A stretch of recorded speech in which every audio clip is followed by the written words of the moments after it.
Aquarius, makinig ka ng mabuti dahil hindi aksidente ang mensaheng ito. Paano kung sabihin ko sa iyo na ang taong matagal mong hinihintay, yung hindi kailanman nakalimutan ng puso mo, ay unti-unting hinihila pabalik patungo sa iyo ngayon din? Isipin mo ang kilabot sa balat, ang mga panaginip na ayaw maglaho, at ang kakaibang katahimikan na mabigat ang kahulugan. Hindi ito mga pagkakataon lang, mga palatandaan ang mga ito.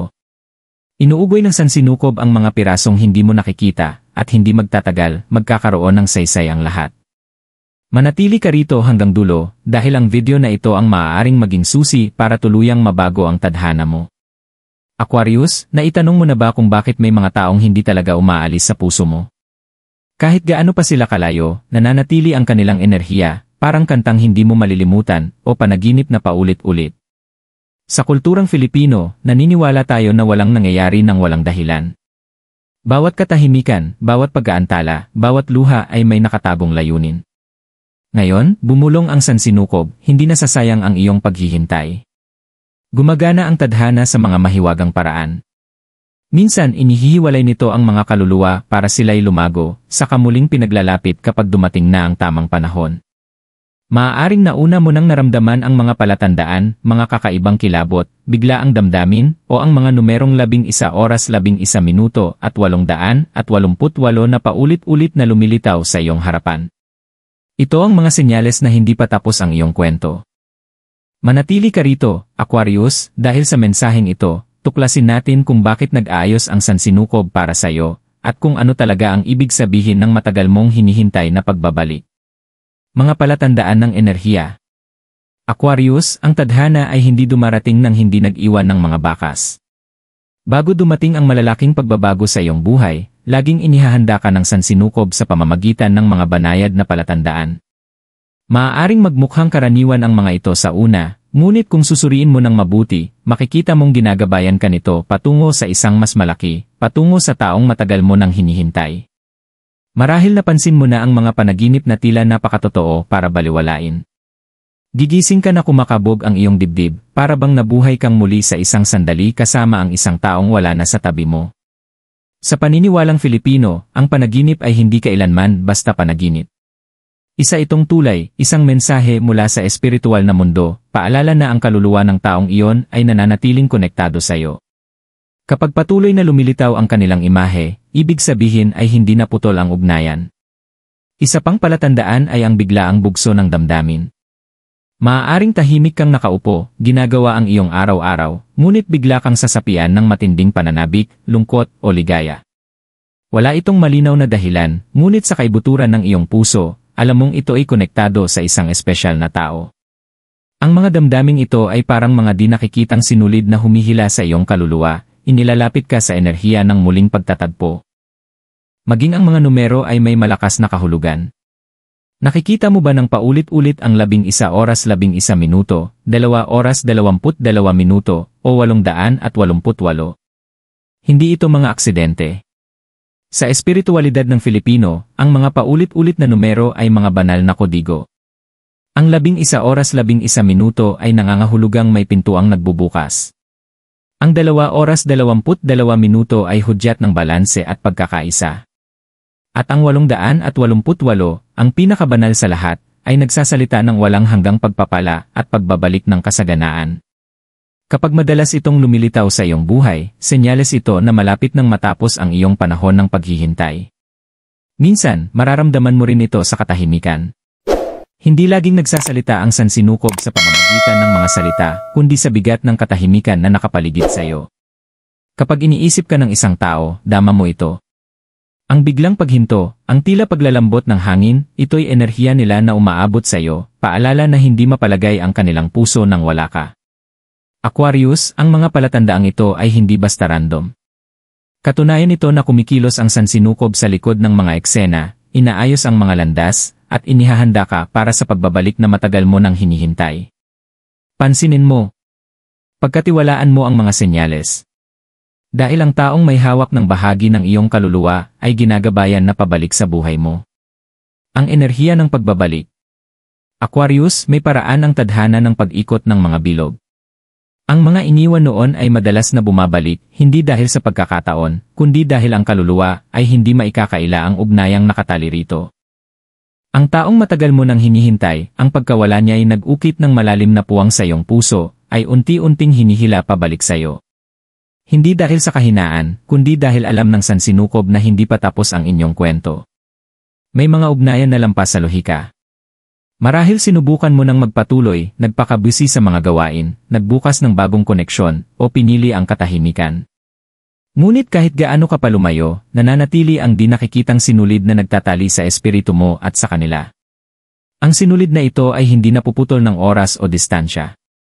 Kaya nitong humaba, kaya nitong yumuko, ngunit palagi nitong ibinabalik ang dalawang kaluluwa sa punto kung saan muling nagtatagpo ang kanilang mga kapalaran. Isipin mo, Aquarius, kung ilang beses na bumalik sa iyo ang alaala nila nang hindi mo inaasahan. May kantang tumutugtog at bigla kang dinadala pabalik sa sandaling minsan ninyong pinagsaluhan. May amoy na biglang nagpapaalala sa kanila. Kahit ang pinakamaliit na detalye, tulad ng bagsak ng sikat ng araw sa isang partikular na oras, ay bigla kang nagbabalik sa kanilang presensya. Hindi ito mga aksidente. Mga espiritual na alinggaw ang mga ito, mga palatandaan na nananatili pa rin ang koneksyon ninyo. Pinapayagan lamang ng sansinukob ang pagbabalik kapag natutunan na ang mga aral. Kaya sa katahimikan, parehong kayo ay hinubog. Kinailangan nilang harapin ang kanilang mga anino upang maunawaan ang halaga ng nawala. At ikaw naman, Aquarius, kinailangang maging mas matatag, matutunan ang iyong tunay na halaga, at tuklasin na ang iyong liwanag ay hindi nakadepende sa iba. Kapag dumating na ang oras ng muling pagtatagpo, hindi na kayo mga basag na bahagi, kundi dalawang buo at handang kaluluwa para sa isang mas mataas na pagkakaisa. Marahil nararamdaman mo na ang magnetic na hatak. Nagsisimula ito sa mga gabing hindi mapakali, sa mga panaginip na paulit-ulit, at sa mga damdaming biglang sumisiklab ng walang babala. Alam ng iyong espiritu na may kumikilos sa hindi nakikitang mundo. Alam ito na may mga yapak na ginagabayan pabalik sa iyo. Ngunit tandaan, hindi tungkol sa pag-uulit ng nakaraan ang pagbabalik na ito.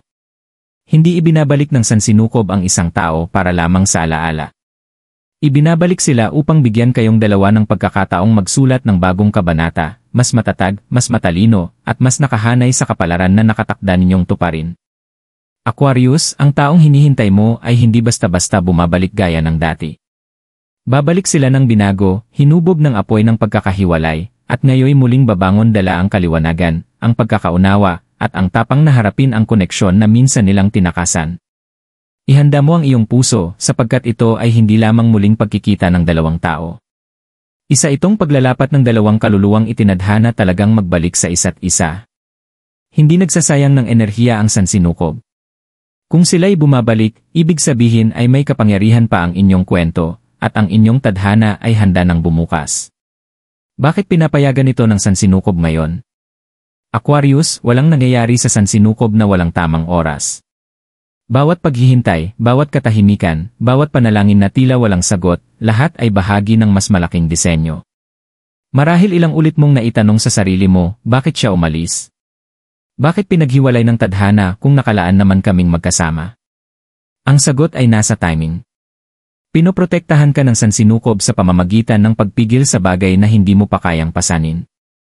At ngayon, Aquarius, nagbago na ang takbo ng oras. Umandar na ang gulong ng kapalaran. Sa panahon ng paghihintay, ikaw ay hinubog. Kinailangan mong maranasan ang mga sandali ng pag-iisa upang matuklasan ang lakas na nakatago sa loob mo. Kung bumalik siya ng mas maaga, baka kumapit ka dahil sa takot, hindi dahil sa tunay na pag-ibig. Baka naulit lamang ang parehong pattern, ang parehong pagkakamali. Ngunit ngayon, iba ka na.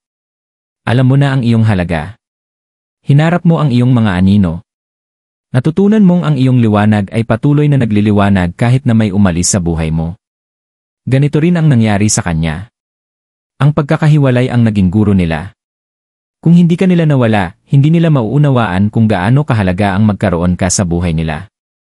Kinailangan nilang maramdaman ang kawalan mo upang maunawaan ang bigat ng iyong presensya. Kinailangan nilang matutunan ang mga aral na tanging kalungkutan, pagsisisi, at pananabik lamang ang makakapagbigay. At ngayon lang, matapos lakbayin ang kanilang sariling landas, handa na silang humarap ng may kaliwanagan upang muling makatagpo ka. Aquarius, pinapayagan lamang ng sansinukob ang pagbabalik kapag magkasabay ng nagkakahanay ang dalawang enerhiya. Isipin mo ito na parang dagat. Umaatras ang alon, lumilikha ng distansya, upang bumalik naman ng may mas malakas na daluyong. Ang pagbabalik na ito ay hindi mahina, ito ay makapangyarihan, may layunin, at hindi mapipigilan. Kaya mo nararamdaman ng matindi ang mga senyales ngayon, ang paulit-ulit na numero, ang mga panaginip na bumabalik, ang mga damdaming hindi maipaliwanag. Mga kumpirmasyon itong naroon na ang tamang pagkakaayon. May isa pang dahilan kung bakit ngayon ito pinahihintulutan. Ang mga susunod na kabanata ng iyong buhay ay nangangailangan ng pagkakaisa. May mga biyaya, oportunidad, at pagbabagong naghihintay sa iyo, ngunit hindi ito nakalaan na harapin mo ng mag-isa. Ang taong ito ay hindi lamang bahagi ng iyong nakaraan, sila ay bahagi ng iyong kapalaran. Magkasama ninyong mabubuksan ang mga pintong na natiling nakasara noong kayo'y magkahiwalay. Ngunit tandaan, hindi ka pinipilit ng sansinukob. Binubuksan lamang ng tadhana ang pinto, ngunit hindi ka nito itinutulak papasok. Isang regalo ang pagbabalik na ito, ngunit nasa iyo ang kapangyarihang pumili. Papasok ka ba sa muling pagkikitang ito ng may pananampalataya, o isasara mo ang iyong puso dahil sa takot? Aquarius, wala nang laban sa oras mo ngayon. Nilinis na ng sansinukob ang daan. Natutunan na ang mga aral. Naganap na ang pagpapagaling. At ngayoy ibinubulong ng tadhana, panahon na. Ang matagal mong hinihintay ay maaaring bumalik, hindi bilang dating sila, kundi bilang kung sino talaga sila nakatakdang maging. Mga hamon at babala.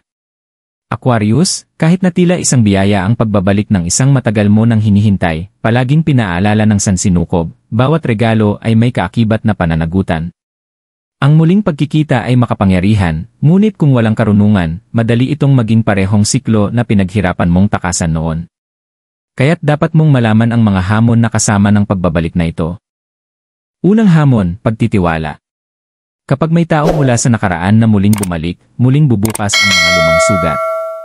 Maaaring mapansin mong kinukwestiyon mo ang kanilang mga salita, pinagdududahan ang kanilang hangarin, o naaalala ang sakit ng kanilang pagkawala. Natural ito, Aquarius. Ngunit huwag mong hayaang mas malakas ang tinig ng takot kaysa sa pananampalataya. Kung pinayagan ng sansinukob ang pagbabalik na ito, ibig sabihin ay nagkaroon na ng paglago. Ngunit tandaan, ang pagpapagaling ay hindi ibig sabihin ng pagkawala ng alaala. Kailangan mong piliing bitawan ang pait ng nakaraan kung nais mong pumasok sa isang bagong simula. Ikalawang hamon, pasensya. Ang muling pagkikita ay hindi agad-agad nagdudulot ng ganap na pagkakaisa. Maaaring muling pinagsama ang dalawang kaluluwa, ngunit kailangan pa rin nilang matutong maglakad ng magkasabay. Ang taong ito ay may dala ring mga peklat mula sa kanilang paglalakbay, tulad mo. Magkakaroon ng mga sandali ng hindi pagkakaunawaan, mga sandali kung saan bubulong ang nakaraan upang maghasik ng pagdududa. Huwag mong hayaang ang kawalan ng pasensya ang maglayo sa iyo mula sa muling binubuo ng tadhana. Tandaan, ang tunay na pagkakaayon ay dumarating lamang sa tamang panahon. Isa pang babala, huwag ipagkamali ang ginhawa sa paglago. Kapag may bumabalik, madali tayong mahulog muli sa mga lumang pattern dahil pamilyar ito. Ngunit hindi ka muling pinagbabalik tanaw ng sansinukob para lang ulitin ang kahapon. Kung papasok ka muli sa parehong pagkakamali, kakulangan sa komunikasyon, takot sa pagiging totoo, o pag-iwas sa katotohanan, mauwi ka lang muli sa parehong masakit na wakas. Sa pagkakataong ito, kinakailangan ng tapang. Sabihin ang iyong nararamdaman, harapin ang iyong mga takot, at piliin ang katapatan kaysa sa katahimikan. Kailangan mo ring bantayan ang iyong enerhiya. Hindi lahat ay matutuwa sa pagbabalik na ito. Maaaring may mga tao sa paligid, kaibigan, pamilya, o mga tagalabas na kukwestiyonin ang iyong mga desisyon o magdadala ng negatibong enerhiya. Sa paniniwalang Filipino, ang inggit at selos ay maaaring magdala ng mabibigat na anino. Protektahan ang iyong puso, linisin ang iyong espasyo, at panatilihin sagrado ang inyong koneksyon. Ang nakalaan para sa iyo ay hindi masisira, ngunit tungkulin mong ilayo ito sa mga hindi kailangang impluwensya. At ang pinakamalaking hamon, balanse. Huwag mong kalimutang huwag mawala ang iyong sarili sa pagbabalik na ito. Dala ng taong ito ang bahagi ng iyong kaluluwa, ngunit hindi ibig sabihin na kulang ka nang wala sila. Ang pag-ibig ay dapat maging dagdag sa iyong lakas, hindi kapalit nito. Kung malilimutan mo ang iyong sariling halaga, mawawala ang saysay ng mga aral ng pagkakahiwalay. Aquarius, binubuksan ng sansinukob ang pintuang ito dahil handa ka na, ngunit ang kahandaan ay hindi nangangahulugan ng pagiging perpekto. Nangangahulugan itong sapat ang iyong lakas upang harapin ang mga hamon, sapat ang iyong karunungan upang makita ang mga babala, at sapat ang iyong tapang upang bumuo ng bago. Ang pagbabalik na ito ay isang regalo, ngunit kakailanganin nito ang iyong tapang, pasensya, at pananampalataya upang maging isang kapalaran ganap na matutupad. Pagbabago at mga biyaya. Aquarius, kapag hinarap mo ang mga hamon ng may tapang, kailanman ay hindi ka pababayaan ng sansinukob na walang gantimpala.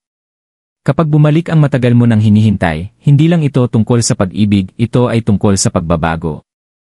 Ang muling pagkikitang ito ay may kapangyarihang baguhin ang iyong buhay sa paraang hindi mo inakala. Ang unang biyaya ay kagalingan. Ang mga lumang sugat na minsang tila imposibleng magsara ay sa wakas makakahanap ng kapayapaan. Ang mga luhang pumatak sa katahimikan, ang mga gabing tinanong mo ang sarili ng bakit, at ang bigat ng kalungkutan na iyong pasan, hindi na sila magiging walang saysay. Sila ay magiging mga hagdan, patunay na ang bawat sakit ay may dahilan. Sa pagbabalik na ito, magsisimula ng matupad ang kagalingang matagal mong ipinanalangin. Ikalawang biyaya, kaliwanagan. Hindi mo na muling tatanungin kung totoo ba ang pag-ibig o kung ang koneksyon ay gawa-gawa lamang ng iyong imahinasyon. Ipinapakita ng sansinukob na ang ugnayan ay naroroon palagi, buhay sa hindi nakikita, at naghihintay ng tamang oras upang muling lumitaw. Ang kaliwanagang ito ang magbibigay sa iyo ng lakas. Tutulungan ka nitong tumayo ng matatag dahil alam mong ang naramdaman mo sa iyong puso ay kailanman ay hindi ka sinungalingan. Isa pang pagbabagong madarama mo ay paglago ng iyong sariling halaga. Kapag bumalik ang taong ito, hindi ka na nila makikita tulad ng dati. Makikita ka nila bilang ikaw ngayon, mas matatag, mas matalino, at nagniningning sa mga aral na natutunan mo sa kanilang pagkawala. At sa pagkilalang iyon, makikita mo rin ang iyong sarili ng mas malinaw. Maiintindihan mo na ang pag-ibig ay hindi tungkol sa paghahabol o pagsusumamo, ito ay tungkol sa pagiging pinahahalagahan, iginagalang, at pinipili. May dala rin ang pagbabalik na ito ng biyaya ng kasaganaan. Sa paniniwalang Filipino, kapag nagkaayos ang pag-ibig, umaagos din ang lahat ng ibang enerhiya. Dumarating ang mga oportunidad, gumaganda ang pananalapi, napupuno ng kapayapaan ang tahanan. Bakit?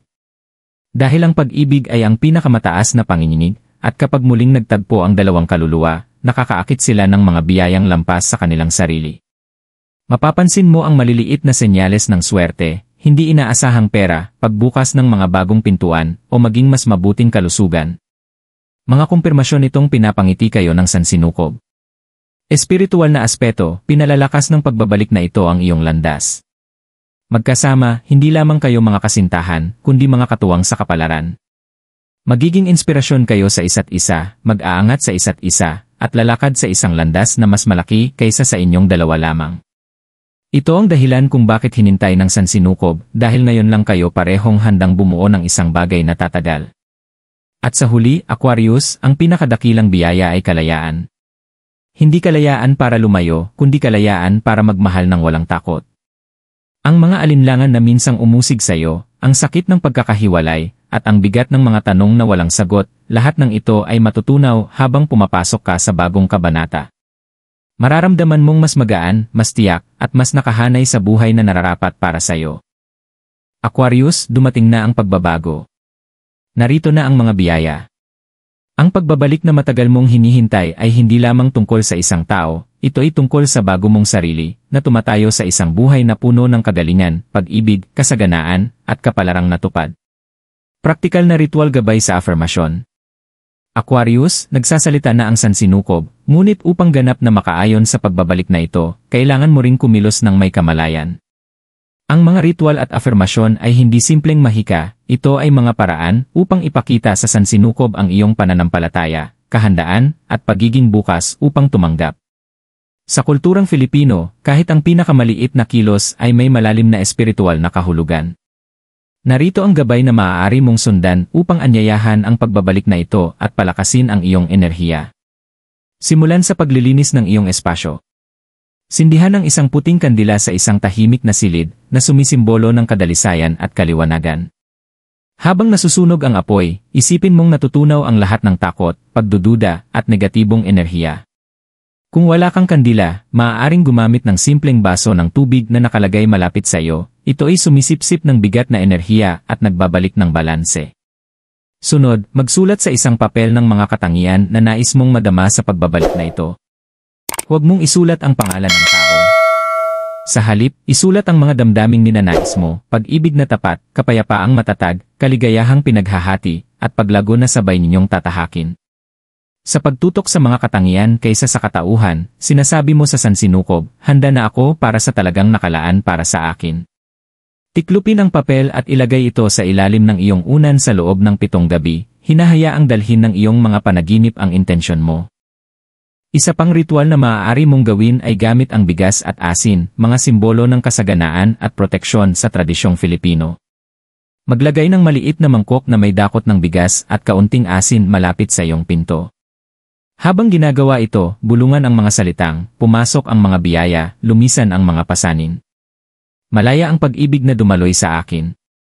Ang maliit na kilos na ito ay nagpapanatiling bukas ang iyong landas at ginagawang malugod ang iyong tahanan para sa tamang enerhiya. Mahalaga rin ang mga afirmasyon. Ulitin ang mga salitang ito tuwing umaga at gabi. Handa ako para sa pag-ibig na nagbibigay galang sa akin. Ang nakalaan para sa akin ay laging makakahanap ng daan papunta sa akin. Gumaling ang aking puso, malakas ang aking espiritu, at unti-unting lumilitaw ang aking kapalaran. Sabihin ito ng may buong paniniwala, kahit pa may pagdududa ang iyong isip. Binabago ng afirmasyon ang iyong espiritu upang makaayon sa ipinapadala ng sansinukob. At sa huli, magtiwala sa mga senyales. Kapag nakakita ka ng mga numerong tulad ng 11 oras 11 minuto o 888, huminto at bulungan ang iyong pasasalamat. Kapag nanaginip ka tungkol sa isang tao, paggising ay isulat ito. Kapag bigla kang nakaramdam ng matinding damdamin, kilalanin ito. Ang mga ito ay mga kumpirmasyong gumagana ang ritual na tumutugon ang sansinukob. Aquarius, tandaan ito, ang mga ritual ay mga tulay, hindi mga tanikala. Tinutulungan ka nilang mag-focus, ngunit ang tunay na kapangyarihan ay nasa iyong pananampalataya. Hindi nakikinig ang sansinukob sa mga bagay na ginagamit mo, kundi sa katapatan ng iyong puso. Sa pananampalataya, pasensya, at pagiging bukas, ang pagbabalik na matagal mong hinihintay ay hindi lamang muling makakahanap ng daan, mananatili ito, dahil handa na ang iyong espiritu upang tanggapin ito. Aquarius, naglakad ka sa gitna ng mga anino, tiniis ang katahimikan, at pinasan ang mga tanong na tila napakabigat dalhin. Ngunit narito ka pa rin, matatag, umaasa, at handa para sa inihanda ng tadhana. Hindi kailanman sinasayang ng sansinukob ang iyong mga luha, hindi nito binabaliwala ang iyong mga panalangin, at hindi nito kinakalimutan ang pag-ibig na ibinigay mo ng buong puso. Bawat sandali ng paghihintay ay nagdala sa iyo dito, sa panahong ito ng pagbabalik, kagalingan, at pagbabago. Tandaan mo ito, ang taong matagal mo nang hinihintay ay hindi basta-basta bumabalik sa buhay mo dahil lang sa pagkakataon. Mapanuri ang sansinukob. Ang bawat senyales na nakita mo, bawat panaginip, bawat numero, bawat bigla ang damdamin, lahat ay kumpirmasyon na may mas malaki pang nangyayari. At ngayon, dumating na ang oras upang harapin ang katotohanan ito ng may tapang. Ngunit laging isaisip, ikaw ang sentro ng sarili mong kapalaran. Ang pagbabalik na ito ay hindi tungkol sa pagbubuo sa iyo, dahil kailanman ay hindi ka basag. Ito'y tungkol sa pagdagdag sa liwanag na dala mo na. Hindi dapat bawasan ng pag-ibig ang iyong lakas, dapat itong paramihin. Kapag bumalik sila, Aquarius, tanggapin sila ng may karunungan, hindi takot. Gamitin ang mga aral ng nakaraan bilang gabay, hindi bilang multo. Habang inihahanda mo ang iyong puso, sambitin ang mga afirmasyong ito araw-araw. Sabihin ito ng may pananampalataya, na para bang nakikinig ang sansinukob, dahil totoo, nakikinig ito. Karapat-dapat ako sa pag-ibig na tapat, matatag, at totoo. Inaayos ng sansinukob ang lahat para sa pinakamataas kong kabutihan. Pinalalaya ko ang sakit ng nakaraan at niyayakap ang mga biyaya ng kasalukuyan. Ang nakalaan para sa akin ay hindi kailanman mawawala, ito'y palaging bumabalik sa tamang oras. Malakas ang aking espiritu, bukas ang aking puso, at handa na ako sa kapalaran. Sa bawat pagbigkas mo ng mga salitang ito, binabago mo ang iyong enerhiya. Sinasabi mo sa sansinukob, handa na ako. At ang kahandaan ang susi na magbubukas ng mga pintong naghihintay sa iyo. Aquarius, ang pagbabalik na ito ay higit pa sa isang tao na muling papasok sa buhay mo. Isa itong sagisag ng panibagong simula. Patunay ito na dininig ng sansinukob ang iyong mga iyak at pinili ang sandaling ito upang ipakita na kailanman ay hindi nasasayang ang pag-asa. Kahit noong inisip mong tapos na ang lahat, tahimik na inihahanda ng tadhana ang isang bagong kabanata. Kaya lumakad ka ng may pananampalataya. Buksan mo ang iyong mga bisig upang tanggapin ang paparating, hindi dahil natatakot kang mawala, kundi dahil nagpapasalamat ka sa darating. Hayaan mong muling maniwala ang iyong puso. Hayaan mong muling magtiwala ang iyong kaluluwa. Sapagkat ang kwentong iyong papasukin ay hindi pag-uulit ng kahapon, ito ang kwentong palagi mong nararapat. At ngayon, Aquarius, iiwan kita sa katotohanan ito, hindi ka nakalimutan. Hindi ka binalewala. Nakita ng sansinukob ang iyong paglalakbay, at pinili nitong gantimpalaan ang iyong pagtitiyaga. Paparating na ang taong matagal mong hinihintay, hindi dahil sa tsamba, kundi dahil ito'y nakatadhana. Ipagdiwang ito ngayon. Isulat sa mga komento ang iyong pananalig, handa na akong tanggapin ang aking nakatakdang pag-ibig at mga biyaya. Ipakita sa sansinukob ang iyong deklarasyon. Hayaan mong tawagin ng iyong enerhiya ang hinaharap na para sa'yo. Aquarius, hindi nagtatapos ang iyong kwento, ngayon pa lang ito nagsisimula. At sa pagkakataong ito, isusulat ito ng pag-ibig, kasaganaan, at kapalaran na palaging para sa iyo.